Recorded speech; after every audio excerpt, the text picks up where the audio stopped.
강대강대치가 계속되면서 중동 전쟁이 보름째 이어지고 있습니다. 관련해서 이원삼 선문대 국제관계학과 명예교수와 양욱 아산정책연구원 연구위원과 자세히 이야기 나눠보겠습니다. 두 분 안녕하세요. 네, 안녕하십니까. 네, 먼저 전황부터 좀 살펴봐야 할 텐데 조금 전 들어온 속보를 보면요. 이스라엘군이 레바논 수도 베이루트에 있는 아파트를 타격했고 또 보건소 건물을 타격해서 직원 12명이 사망했다. 이런 소식이 전해지고 있습니다. 민간인 시설을 계속 타격하는 거잖아요. 그러니까 이게 꼭 민간인 시설 타격이다라고 얘기하기 힘든 것이요. 이제 헤즈볼라는 기본적으로 자기 기지 위치를 민간인 지역 안에다 배치하고 있습니다. 숨어 있다. 예, 그래서 결국 그러한 것을 타격하는 작전을 수행하다 보면은 불가분 민간인 지역에 대한 공격을 가할 수밖에 없고요. 그래서 뭐 제가 뭐 이스라엘이 잘했다 못했다 이런 말씀을 드리는 것이 아니라 실제 이스라엘군 작전 절차에 따르면 아마도 해당 지역에 대한 민간인들은 어떻게든 소개를 시키도록 하면서 그러면서 작전을 수행하도록 되어 있습니다. 실제 뭐 어떻게 진행이 될지 모르겠습니다만은요. 이게 지금 보고 있으면은 결국 이러한 모습들이 이란이 지금 굉장히 힘든 상황에 있기 때문에 이 작전의 이 방향 혹은 이 전쟁의 범위를요 사실은 지금 이란 내부로 집중이 돼 있지 않습니까? 예. 그렇다면요 원래 세상에서 전쟁을 가장 바보같이 수행하는 건 자국 영토 내에서 수행하는 겁니다. 결국 타국으로 전쟁을 바꿔야 되는 거고요 방향을. 그러니까 주변국에 있는 이 아랍 국가들을 공격을 하고 그다음에 또 이런 대리 세력 중에 잔존해 있는 헤즈볼라를 활용을 해서 이스라엘을 공격하도록 하고 자 이런 식으로 지금 변화를 시도를 하고 있습니다만은요. 기본적으로는 군사 작전은 이미 이란이 패배했다라고 말씀을 드릴 수가 있어요. 그러니까 지금 미국이 이 소위 그 에픽 퓨어리 장대한 분노 작전 시작을 하면서요. 이 개전 첫날, 그러니까 72시간 내에 1,700여 개의 그 표적을 타격해서 제거를 했고요. 3월 12일까지, 그러니까 약 한 2주도 안 되는 기간 동안 6천여 개의 군사 표적을 다 파괴를 했습니다. 그럼 약 그 파괴 한계가 뭐 다 무너뜨리고 확실한 거냐? 일단은요. 군사력으로서 정규적인 군사력으로서 이란 군은 사실상 지금 기능할 수 없는 상태다. 그래서 이미 군사적 승리는 눈에 보이긴 하지만은 아시다시피 지금 이게 군사적 승리로 전쟁이 이기는 건 아닙니다. 우리 역사 속에서요 이렇게 군사작전은 잘해놓고 결국 정치적인 상황을 정리하지 못해서 패배하는 사례들 많이 봤단 말이죠. 심지어는 예를 들어서 우리 뭐 미국이 9.11 테러 이후에 했던 뭐 이라크 점령이라든가 혹은 아프간 정권 교체 이것도 지금 최종적으로 실패라고 우리가 바라보고 있지 않습니까? 자 마찬가지로 결국은 이 지금 전쟁 국면을 빨리 끝내기 위해서는 결국은 이 호르무즈 해협에 관한 이 압박, 특히 주변 국가에 대한 공격 이런 것들이 어느 정도는 잦아든 상태가 되고 그리고 소위 이렇게 우리가 얘기하는 이 국제 유가 지금 뭐 거의 말도 안 되는 게 치솟고 있지 않습니까? 지금 이 상황이 안정되어야 사실은 혹은 반드시 뭐 지금 당장 안정되진 않는다고 하더라도 최소한 안정되고 있다. 정상적으로 원유나 이런 것들이 이동하고 있다. 이런 부분이라도 보여줘야 이 전쟁이 끝났구나라고 국제사회가 인식하게 될 텐데 그런 인식은 아무리 군사작전을 뭐 성공적으로 했다고 그래서 이란이 여전히 이제 뭐 이 게릴라 같은 반격을 계속하는 한은 이어질 수 있기 때문에 지금 이게 상황이 문제라는 거죠. 자, 이 교수님 이런 가운데 트럼프 대통령이 앞으로 일주일간 이란에 대한 파상 공세를 예고한 가운데 하르그 섬을 공격했습니다.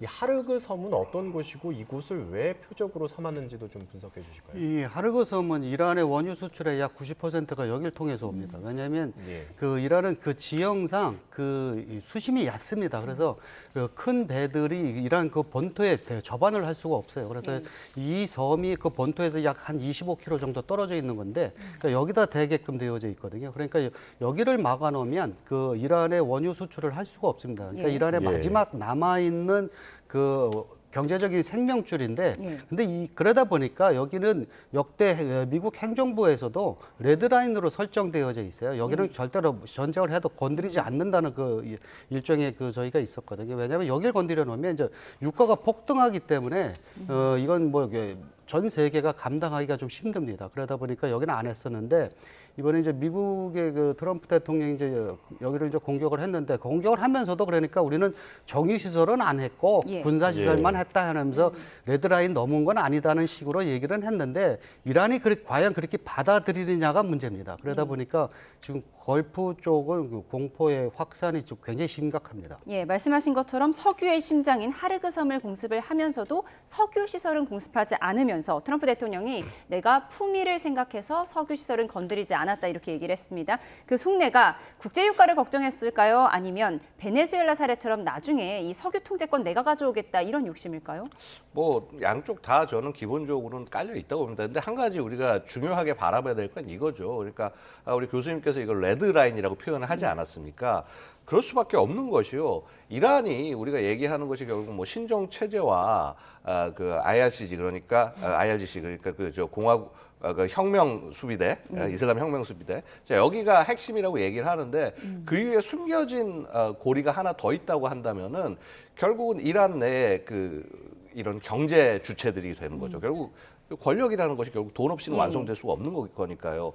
그래서 어찌 보면 바로 저런 그 이란의 돈줄에 대한 타격, 네. 경제 핵심에 대한 타격 자체는 사실은 저거야말로 이 체제를 완전히 어떻게 보면 전복시키고 무너뜨리겠다는 표시가 될 수 있는 거기 때문에요. 그러니까 저는 그것이 이걸 때리지 않은 거는 경고라고 봅니다. 되려 아직은 정권 자체를 무너뜨리지는 않을 테니까 너희 적당히 해라. 여기서 멈춰라.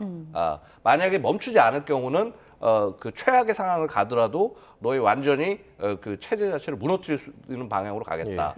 저는 그런 경고 쪽에 더 가깝다고 봅니다. 그래서 뭐 품위가 아니라 되려 내가 이렇게 할 수 있다. 너희가 생각하는 최악의 선 언제든 넘을 수 있다라는 것을 보여주는 거고 당연히 이란 입장에서는 그렇게 되면 우리만 이렇게 없어지는 것이 아니라 아예 이 소위 말해서 이쪽 지역에서 원유를 가져갈 수 없는 그런 상황을 만들겠다라고 협박을 하는 것이죠. 그러니까 이게 어찌 보면은요, 저는 약간 우리가 핵무기를 가지고 상호 확증 파괴를 얘기하지 않습니까? 너가 나를 향해서 핵무기를 쏘면은 나도 너희를 쏴서 서로 멸망시키겠다. 약간 이게 뭐 핵은 아니지만 최소한 이 원유라고 하는 현대사에서 정말 중요한 핵심 에너지 자산을 갖고 이렇게 상호 확증 파괴의 국면을 그렇게 해서 서로 이렇게 그 뭐라고 그럴까 협박하는 그런 모습을 우리가 지금 보고 있는 것이 아닌가 생각이 됩니다. 예. 한 가지만 더 질문드리면 그러면 이제 트럼프 대통령이 호르무즈 해협 봉쇄 시도가 계속 이어진다면은 이란의 석유 시설까지 공격할 수 있다는 의미의 글도 올렸는데 이번 공격과 메시지로 인해서 호르무즈 봉쇄가 좀 풀릴 수 있을 거로 보십니까? 어떻게 전망하세요? 메시지 하나로 풀리는 건 아니죠. 기본적으로 이 공격을 하고 있는 것 자체가 결국은 이란 아니겠어요. 미국은 지금 사실은 군사표적 다 제거했으니까 끝났다. 항복하고 나와라. 그냥이 아니라 무조건적 항복을 하고 나와라고 얘기하는 거고 이란은 계속 저항을 하는 건데 사실은 이 저항을 그치게 하려고 한다면은 방법은 크게는 두 가지겠죠. 하나는 뭐냐면 지금 현재 지도부가 제대로 들어선 지도부가 있어서 이제 그 지도부가 더 이상 야 추가 공격을 하지 마라. 그러니까 소위 이제 이게 가장 미국이 원하는 가장 깔끔한 방법이겠죠. 그리고 그게 아니라고 한다면은 결국은 그 공격하고 있는 저항 세력들을 제압을 해야 되는데 이게 사실은 항공 타격만 가지고는 한계가 있다라는 겁니다. 결국 이거를 제대로 다 제압하기 위해서는 지상군 요소가 개입이 될 수밖에 없고요. 이거 결국 지상군 들어오게 되면 이거는 전쟁이 그야말로 확산이 되는 상황이 되기 때문에 함부로 갈 수가 없는 거죠. 그래서 뭐 결국 이렇게 극단적인 조치밖에 없느냐라고 생각한다면 만약에 제3의 가능성으로 생각할 수 있는 거라면은요. 이미 지금 제압은 다 맞춰져 있고 지금 가장 큰 문제는 뭐냐면 이게 일종의 인지전 같은 거예요. 그러니까 뭐냐면 사실은 위험하기도 하고 뭐 당연히 이쪽 지역에 그 예를 들어서 뭐 유조선이 공격을 당하거나 이런 침몰할 가능성은 있지만은 이게 과거에 이란이 위협할 때와 비해서 조금 더 올라간 거지 과연 이게 정말 지금 모든 오퍼레이션이 다 정지할 만큼의 위험이냐 이게 아니라고 하는 걸 미국이 보여주면 되는 거죠. 그러니까 이 소위 지금 유조선들 지금 못 움직이고 있는 걸 전부 움직이게 해주고 그리고 소위 뭐 우리 호송 작전이라고 얘기하는 이것들이 실질적으로 기능을 해서 아 정상적으로 여기 되고 있구나. 혹은 이란이 계속 공격을 가하더라도 그 공격에 나중에 피해가 이거 되게 우리가 매니저블 하구나, 이게 뭔가 막을 수 있는 정도 수준이구나, 예. 이런 인식이 돌아오게만 된다면은 소위 이제 미국이 원하는 식의 그런 이 정리가 되는 건데, 상황이 이란의 공격이 계속되더라도. 근데 이제 그것을 위해서라도 사실 지금 해야 되는 게 이 해협에 대한 통제권을 다시 찾아오는 거. 통제권을 찾아온다는 게 이거 뭐 이 넓은 지역을 어떻게 다 완벽하게 통제를 합니까? 그럼 최소한 이런 선박들이 안전하게 지나다닐 수 있는 그런 어떤 그 초계 활동들, 네. 이런 것들이 정상적으로 이루어지는 상황을 만들어야 된다. 그렇게 돼서 생각해 보면은 제가 뭐 간혹 가끔 뭐 딴 데서 말씀드렸는데 1980년대 중반에 유조선 전쟁을 한번 생각해 볼 수가 있다라는 거죠. 그때 혹시 뭐 기억하실지 모르겠지만 이란과 이라크가 서로 전쟁을 하는 와중에 상쪽에 양쪽에 그 생명선을 끊겠다고 해서 지나간 유조선들에 대해서 무차별 공격을 가했단 예. 말이죠. 이제 그때 소위 국제사회가 전부 달라붙어서 이거에 대한 호송 작전들을 수행을 하고요. 그래서 뭐 어네스트 윌 작전 아니면 프라임 찬스 작전하는 그런 여러 가지 군사 작전들이 수행이 됐었고, 그래서 이제 선박들이 이제 유조선 호송들, 미군 함들이 유조선 호송들을 했고요. 네. 그다음에 나중에 조금 이제 상황이 격화되니까 어떻게 되냐면 미국이 심지어 뭐 이란에 있는 섬을 그때는 점령을 못 하니까 예. 바지선을 2개를 띄워놓고 바지선에 특수부대와 이 공격 헬기 등을 배치한 다음에 이걸로 예를 들어서 뭐 이란 고속정이라든가 기타 공격하는 것들을 예. 전부 이렇게 소탕하고 다니는 적도 있었다라는 거죠. 그래서 뭐 그때와 똑같은 양상으로 작전이 일어날 거라고 말씀드릴 수는 없겠습니다만요. 네. 최소한 그런 과거의 역사 사례들을 참조해서 만약에 이게 불가능하다면, 이란의 항복을 발언이 불가능하다면 최소한 이 국제 그 원유의 흐름만큼은 예. 돌려놓고, 그다음에 해당 지역의 국가들이 굉장히 심각한 공격을 받지 않도록 하는 그런 노력을 아마도 할 가능성도 배제할 수 없다. 아마 다음 주에 그러한 모습들이 어떻게 나타나냐에 따라서 이 전쟁이 장기로 갈지 혹은 굉장히 짧은 기간 내에 끝날지 한번 볼 수 있지 않을까 생각이 됩니다. 예, 물리적 전투뿐만 아니라 이제 인지전으로 번지고 있는 지금 전투 양상을 좀 보여주셨는데, 인지전이라고 하는 게 뭐 뇌를 해킹한다 이런 얘기도 있더라고요. 그러니까 적의 심리를 흔드는 그런 작전이라고 볼 수 있을까요? 아니, 그러니까 뭐 상대편의 인식을 흐려서 오판하게끔 만든다는 그런 것들인데, 지금 당장 걸프 산유국들은 공포가 극기에 달아져 있거든요. 예. 그러니까 그러니까 지금 이란이 원하는 것은 공포의 확산이고, 그다음에 글로벌 에너지의 인질극이에요. 그러니까 이 두 가지를 갖고 지금 여기를 미국의 공격을 지금 헤쳐나가겠다라고 하는 건데, 지금 이 걸프 산유국들 보게 되면 카타르 같은 경우는 지금 도하에 그 대피령을 내렸거든요. 도하 그 중심부에 그 대피령을 내려서 빨리 그 교회 밖으로 대피하라고 했고, UAE 같은 경우도 지금 그 미군 기지 내지는 그 산업 시설들을 집중적으로 공격을 받다 보니까 지금 UAE 안에서도 지금 나오는 소리가 소위 두바이 드림이라는 게 있었거든요. 네. 그 두바이 드림은 이미 끝나버렸다. 이거 이렇게 이 치안이 불안하게 되면 거기는 관광하고 금융으로 해서 발전하던 그 나라인데, 관광은 당연히 안 갈 것이고요. 그다음에 금융도 이제 금방 흔들릴 겁니다. 그러다 보니까 지금 두바이도 굉장히 긴장을 하고 있고, 그다음에 카타르는 그 앞부분에, 카타르가 중요한 이유는 원유보다는 가스예요. 이게 세계에서 가장 큰 이 가스 수출국입니다. 그런데 이 가스를 생산하는 데가 이 이란하고 영해가 겹쳐 있어요. 그러다 보니까 지금 이란이 거기다 대고 지금 계속 공격을 하고 있거든요. 사실 이란은 그게 공격을 하긴 하는데 본격적인 공격은 아니에요. 겁만 주는 공격을 하고 있어요. 지금 유전이나 이 가스 지역은. 그러다 보니까 이 걸프 국가들은 이제 공포가 극대화되고, 그리고 이제 걸프 쪽에서 불만이 나오는 게 뭐냐면, 아니 전쟁은 미국과 이스라엘이 일으켜놓고 피해를 왜 우리가 보고 있느냐 하는 거거든요. 그러니까 미국이 왜 우리의 그 방공망을 지금 안 해주냐. 이제 이거에 대한 불만이 굉장히 큰데, 근데 아이러니하게도 걸프 국가들은 그러면 그럴수록 자신들의 안보를 미국한테 기댈 수밖에 없는 상황이 돼버린 거예요. 그러니까 이 걸프 국가들은 이러지도 못하고 저러지도 못하고, 재래식 전쟁에서는 이 텔레비전에 어떤 이 바레인의 그 국왕이 연설하는 부분도 나오긴 나옵니다만은 이란하고는 상대가 되지는 않습니다. 바레인은 워낙 작은 나라고 그리고 예. 바레인 그 국민의 다수가 쉬아파예요. 그 정권만 순니파가 쥐고 있지 예. 굉장히 거기 치안이 불안하거든요. 조금만 이런 이란에서의 어떤 이런 전쟁이나 이런 게 있으면 바레인 정국이 요동을 칩니다. 정권 유지 예. 자체가 힘든 나라예요. 그러다 보니까 사우디나 이런 데서 군사력을 안 도와주면 이 아랍의 봄이 됐을 때도 굉장히 거기 힘들었었거든요. 그래서 사우디 군대가 들어가서 정리를 해주고 막 그런 정도는 있기 때문에, 그러니까 그 주변이 지금 다 요동을 치고 있습니다. 그러다 보니까 그러니까 이란이 바라는 바로는 그거예요. 공포의 확산으로 해서 네. 어떻게 해서든지 이 전쟁을 멈추겠다라고 하는 겁니다. 이제 인지전 요소를 조금 더 자세하게 말씀드리면은요, 우리가 전쟁하면 기본적으로 적의 영토를 점령하고 그다음에 적의 군사력을 파괴하고 이거를 중점에 두는 건 예. 아니겠습니까? 네. 그런데 인지전이라고 하는 건 적의 인식, 그 판단, 심지어는 의사결정 구조까지 전부 공격을 해서 상대방을 마비시켜버리는 예. 그러한 공격 형태를 얘기한다고 할 수가 있어요. 그래서 지금 네. 보면 이번에 보면 그 참수작전이 벌어지지 않고 시작하자마자 네. 참수작전에서 지도부를 잃게 되니까 이란 자체가 올바른 판단과 대응을 못하게 되는 그런 상태에 빠지거든요. 사실 이런 참수작전조차도 어떻게 보면 인지전의 요소로서 기능을 하는 그런 굉장히 독특한 모습을 볼 수가 있다는 겁니다. 그래서 인지전에서의 목표는요, 일단 적 지도부의 판단을 왜곡을 하고 적 국민을 전쟁 의지 자체를 약화시켜버리는 거고요. 그래서 국제 여론을 자신에게 유리하게 형성을 해 나간다라는 그런 겁니다. 예, 위원님 지금 나가고 있는 저 영상이요. 모즈타바를 종이 골판지와 합성하고 또 이 예. 합성된 이 영상이 막 계속해서 찍어내는 그런 공장 그림 AI 합성 영상인데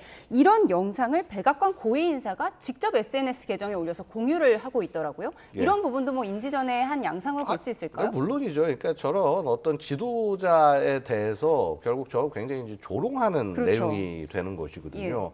저것은 결국 의미하는 게 뭐냐면 너희가 지금 뭐라 그래 국가를 맡기고 있는 지도자라는 존재가 사실은 실제 국가를 끌고 가지 못하고 있으며 그리고 언제든 우리에게서 제거될 수 있다라고 하는 그런 내용들을 전달을 하는 거죠. 그래서 이게 결국 정권이 불안하다. 그다음에 지도부에게는 야 너희는 이제 언제든 추적을 우리한테 당하고 있어. 이런 공포를 통해서 올바른 판단을 못하게 한다라는 겁니다. 그래서 우리가 전쟁 영역 얘기할 때 뭐 지상 뭐 해상 뭐 아니면 뭐 육지 바다 하나를 이렇게 얘기를 했지 않습니까? 예. 그게 이제 현대 전쟁이 되면서 뭐 사이버 공간이라든가 전자기파라든가 심지어 우주를 얘기를 하는데 거기에 한 영역을 더해서 이제 사람의 인식. 결국 전쟁이라고 하는 것은 뭐냐면은 그 상대방의 의사, 국가의 의사를 바꾸기 위해서 내가 예. 원하는 상대로 만드는 게 전쟁을 하는 목적 아니겠습니까? 예. 꼭 점령을 한다는 그렇죠. 행위부터 예. 모든 포함해서.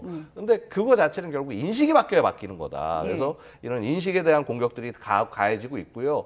이 사실은 이런 어떤 공습이나 이런 것 같은 걸 과거에도 그냥 공습만 하고 우리가 성공적으로 목표를 잘 제거했다라고 하지만은 이제 거기서 끝나는 게 아니라 예. 이거를 잘 선전을 해서 전반적으로 이 전쟁을 이기고 있다라는 확신을 줘야 전쟁 자체를 완전히 다 승리를 하는 거다. 자, 그런 생각에 바탕을 해서 하고 있고 원래 이 인지전을 원래 제일 잘하는 거는 이스라엘이 잘해요. 이스라엘이.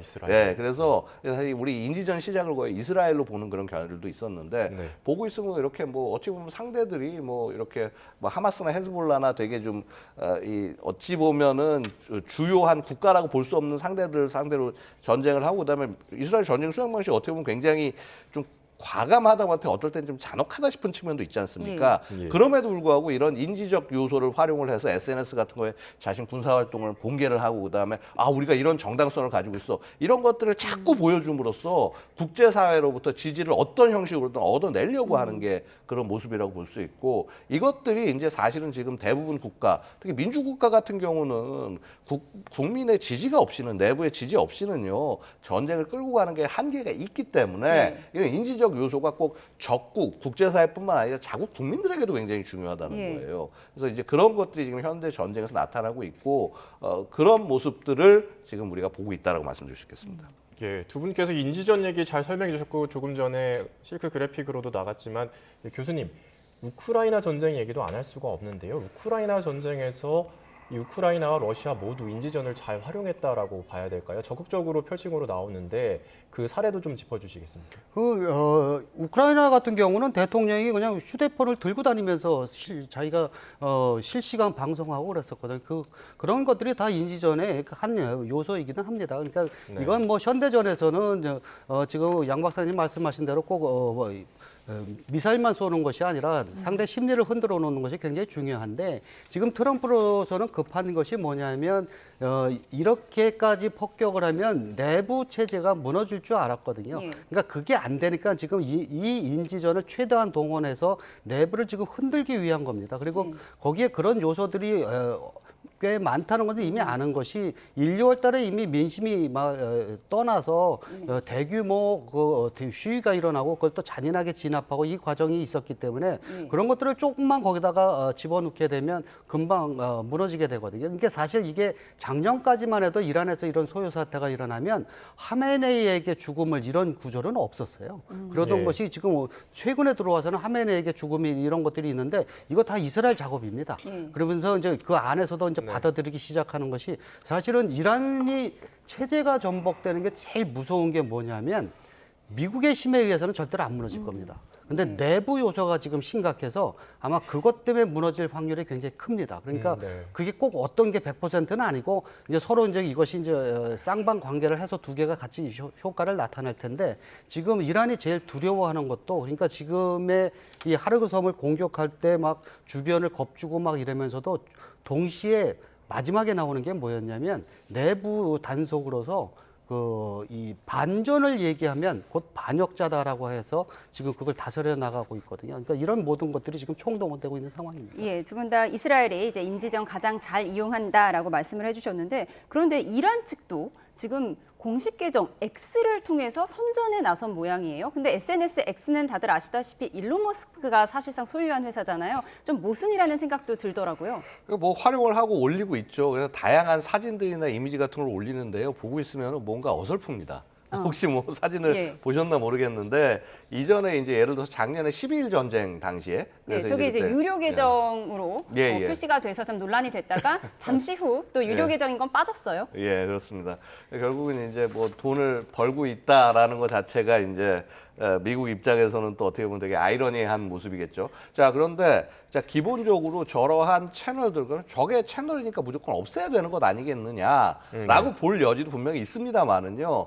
상대방이 보내는 메시지가 내가 활용하기 좋은 상황이라면 저걸 굳이 닫을 필요는 없겠죠. 그래서 저는 뭐 그런 부분들에서는 의미가 있다라고 생각을 합니다. 생각을 하는데 기본적으로는 이 SNS라고 하는 것 자체가 참 사실 이란은 내부에는 SNS가 쉽지가 않지 않습니까? 그러니까 인터넷망이 예, 막혀 있잖아요. 맞습니다. 그래서 거의 거의 중국이라든가 아니 중국보다 더 심하죠. 거의 한 뭐 북한급의 그 인터넷 통제가 이루어지고 있는 예. 상황이기 때문에 뭐 저 SNS가 바라는 대상은 자국 국민이라기보다 이제 국제 사회를 향한 걸 텐데 그 국제 사회를 설득할 만한 메시지와 명분이 솔직히 저거에서 충분히 나오지가 않아요. 애초에 그리고 사실은 이 모든 사건의 발단 중에 하나는 가장 큰 근접적인 요인 중에 하나는 올해 초에 있었던 민간인 학살이 기본이 되고 있다라는 거죠. 예. 그래서 사실은 이란이 어떤 명분을 찾아가기는 굉장히 쉽지는 않을 거다. 다만 이제 어떤 반미적인 생각과 이제 사고를 가진 국가들 혹은 사람들에게 있어서는 이 상황이 굉장히 이용하기 좋은 상황이 되겠죠. 예. 자, 이제 이란의 새 최고 지도자죠. 모스타바 얘기도 잠깐 좀 짚고 넘어갈까요? 모스타바가 아직까지 모습을 드러내지 않았고 첫 메시지도 TV 진행자가 대독하는 형식으로 이렇게 진행이 됐습니다. 이렇게 모습을 드러내지 않는 이유에 대해서는 심각한 부상 때문이라 보십니까? 아니면 어떤 미군의 위협에 대응하기 위한 성격이라고 보십니까? 어떻게 판단하세요? 지금은 그 심각한 부상이 대체적인 견해입니다. 그래서 지금 네. 자지라 방송 같은 경우는 신체 일부가 완전히 훼손이 됐고 거동이 완전히 불가능한 가능성이 90% 이상이다라고 보도를 할 정도면 네. 이 부상의 정도가 좀 심각한 것 같습니다. 그러다 보니까 지금 다른 아랍 국가들도 얼굴도 안 보여주고 육성도 안 나오는 지도자를 어떻게 지도자라고 할 수 있느냐라고 하면서 지금 이란을 지금 압박해 나가고 있는데 이제 이란 쪽에서는 오히려 그냥 이 어떤 이 순교의 개념으로서 이제 계속 이걸 좀 포장하려고 하고 있습니다. 그러니까 아버지는 하메네이는 이미 순교했고 네. 그다음에 이 초등학생 175명이 폭사당했잖아요. 그렇죠. 그것도 이제 순교라고 하고 예. 이 네. 피해 순교를 최대한으로 우리가 복수를 해야 된다라고 하는데 시아파들한테서는 이 순교라는 단어가 단순히 희생이 아닙니다. 왜냐하면 시아파가 처음에 나올 때 시아파 시조라고 할 수 있는 후세인이 7세기에 할 때도 순교하면서 가족이 몰살당하거든요. 그러면서 그 이후에 나타나는 순교 플러스 저항 정신. 그러니까 시아파가 그 후 역사를 보게 되면 그 정권을 잡은 적은 잠깐 있고 대부분 이게 압박의 역사예요. 그러다 보니까 그런 순교를 플러스 거기에 대한 저항으로 해서 끝끝내 버텨나가자 이거거든요. 예. 그걸 지금 최대한으로 활용하고 있는 겁니다. 더군다나 요즘에 라마단 시절이다 보니까 라마단 단식 기간에는 최고의 그 종교심이 올라가는 때거든요. 그러다 보니까 그걸 활용해서 더군다나 무슬림들이 성스럽게 여기는 라마단 달에 미국이 공격했다라고 해서 지금 반드시 없어야 타도해야 될 적이다. 이런 식으로 지금 분위기를 잡아가고 있는데 이게 보수파한테는 굉장히 잘 먹힙니다. 예. 그런데 이제 요즘에 이제 소위 MZ 세대라고 하는 젊은 층에서는 잘 안 먹힐 수도 있지만 그 사람들도 지금 활동을 할 수 없는 것이 실제로 이제 미사일이 계속 떨어지고 있는 상황에서 거기서 반정부 활동을 할 수는 없거든요. 그러다 보니까 아직 그게 이제 잠복되어져 있는데 이게 이제 미국의 공격이 어느 정도 멈추고 나면 내부 갈등이 얼마나 일어날 것이냐라고 하는 게 지금 전문가들의 제일 관전 포인트이기도 합니다. 예, 피해 복수를 하겠다. 섬뜩한 메시지를 내면서도 그 모습은 드러내지 않는 이 모즈파다 바에 대해서 미국 측에서는 외모가 손상된 것으로 추정된다 이렇게 발표를 했습니다. 그러면서 엄청난 현상금을 내걸었는데 그렇다면 살아있기는 하지만 위치가 파악이 안 된다. 이렇게 시인한 걸로도 보여요. 꼭 그렇게 볼 건 아니고요. 이런 측면이 있습니다. 이제 보면은 당연히 우리가 의문을 가질만 하지 않습니까? 이게 지도자가 바뀌었으면 나와서 지금 사실은 이란 전체가 예를 들어서 이제 특히 혁명 수비대 같은 경우는 그러니까 국가 지도자 유고를 상정하고 나름의 자신의 절차에 따라서 공격을 수행할 가능성이 굉장히 높단 말이죠. 예. 그렇다면 지금 바뀌어서 새로운 지도자 나왔으면은 뭔가 지금 사실 뭐 무조건 공격해라 반격해라가 아니라 조금 더 구체적인 메시지가 나와야 되는데 사실 그러기 위해서는 아무리 이게 뭐 독재고 뭐 저거 하는 나라라고 하더라도 지도자가 자기가 얼굴을 내비치고 설명하는 거 충분히 가능하거든요. 예. 이게 없다라는 것 자체가 모즈타가 제대로 기능하고 있는 거 맞아? 너희 정말 지도부가 제대로 기능하고 있니? 이것을 되려 어떻게 보면 이란에게 압박을 가하는 거예요. 그래서 실제 그것이 맞는지 그렇다면 이란이 어떤 반응이 나와야 되는데 지금 구체적 반응이 없다는 거는 되려 모즈타바가 지도부로서 지휘자로서 국가 지도자로서 제대로 기능하지 못하고 있는 것 아니냐라는 그런 그 판단도 될 수가 있는 것이고요. 그래서 지금 미국 입장에서는 자 이게 되게 어떻게 보면 약간 역설적인 게 한편으로는 참수 작전을 수행할 수 있다라는 걸 통해서 상대방을 압박을 해야 되지만은요. 또 반면에 그냥 무작정 참수만 해버리면은 협상할 대상이 없지 않습니까? 그래서 이 두 가지를 되게 잘 조합해서 끌고 나가야 되는 그런 상황입니다. 예. 근데 한 가지 문제가 뭐냐면 여기서 핵심적인 요소가 이스라엘이에요. 저는 기본적으로 이 전쟁의 틀 자체는요, 이스라엘이 만들어서 미국과 공유를 하고, 그래서 미국이 이 정말 하메네이를 제거할 수 있는 절호의 기회에 같이 편승한 거라고 생각이 되거든요. 그렇지 않으면 여태까지의 미군의 작전들이 잘 설명이 안 돼요. 왜 그러냐면 지금 아까 우리 보도에서 잠깐 나왔습니다만, 미 상륙 전단이 지금 30일 해병 원정단, 이거 지금 오키나와에 있는 부대가 캠프앤슨에 있는 부대가 지금 이동한단 말이에요. 네. 가면 일주일 넘게 걸리는데 이거 만약에 이 부대는요 원래는 사실은 진작에 전쟁이 시작하기 전부터 동원이 됐어야 되는 부대입니다. 실제 네. 지상군을 투입하건 투입하지 않건 간에 이게 동원이 됐어야 당연한데 지금 보낸다?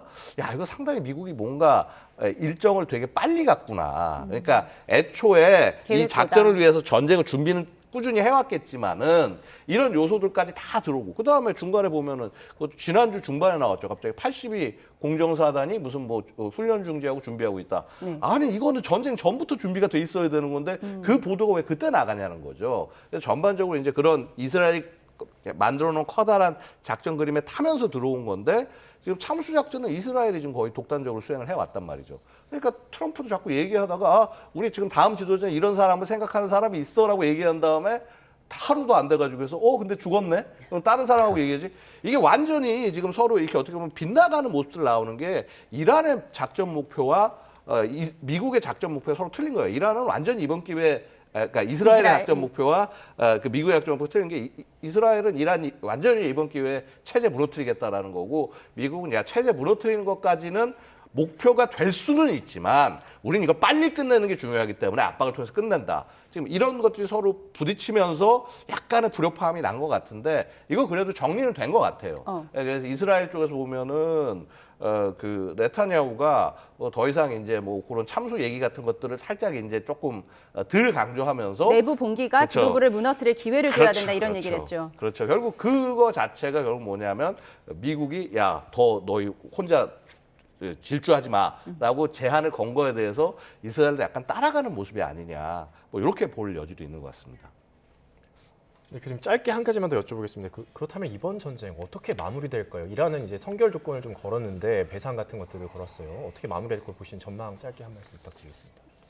미국이 받아들일 수 없는 조건들을 내걸었죠. 배상하라 뭐 이런 건데 그럼 미국이 받아들일 일은 없고요. 네. 단 마지막에 제시한 것을 다시 공격하는 것을 국제사회가 보장해야 된다라고 하는 거거든요. 그러니까 이란이 지금 작년에 당했고 6개월 만에 또 당했거든요. 그리고 지도측이 제거가 안 되면 이 트럼프 대통령 6개월 후에 또 공격한다고 얘기한 적도 있었기 때문에 그 보장을 확실히 해달라고 하는 건데 만약 그 보장을 국제사회가 한다면 지금 프랑스나 이런 데서 움직이긴 하거든요. 그렇다면 이란이 받아들일 확률은 좀 있습니다. 이제 이란도 이제 한계가 도달했기 때문에 그러니까 그런 것들을 국제사회가 얼마나 잘 조정하느냐인데 지금 당장은 트럼프가 저 하르그섬 공격하는 것 때문에 이란의 전략은 공포를 최대한 확산시킨다는 겁니다. 네. 보름째 이어진 중동 전쟁 두 분과 짚어봤습니다. 지금까지 이원삼 선문대 국제관계학과 명예교수, 양옥 아산정책연구원 연구위원과 함께했습니다. 고맙습니다.